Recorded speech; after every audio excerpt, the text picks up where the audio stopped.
मुंबई महानगरपालिका निवडणुकीसाठी काँग्रेस आणि वंचित बहुजन आघाडीची आघाडी झालेली आहे आणि या आघाडीच्या अनुषंगानं काँग्रेसनं वंचितला 62 जागा सोडल्या होत्या। मात्र या 62 पैकी 16 जागांवर वंचितकडे उमेदवारच नव्हता आणि त्यामुळे उमेदवार न मिळाल्यानंतर या 16 जागा वंचितनं काँग्रेसला देऊ केल्या।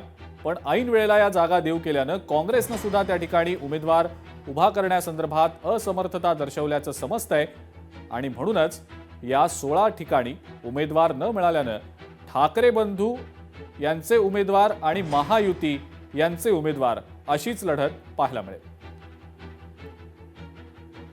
कोणकोणत्या या 16 जागा आहेत? आपण अलायन्स मध्ये जातोय आणि त्या सीट वाटप होतोय, तर ज्या पक्षाने सीट स्वतःची भरली नाही, ज्यांना जे अलॉट झालेली, त्याच्याबद्दल त्यांनीच उत्तर दिलेलं बरं।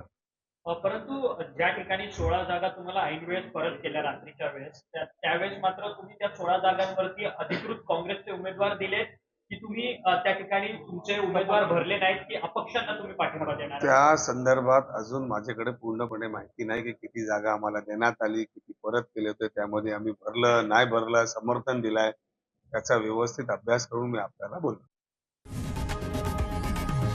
लोकशाही मराठी ऐका, पहा, जागरूक रहा।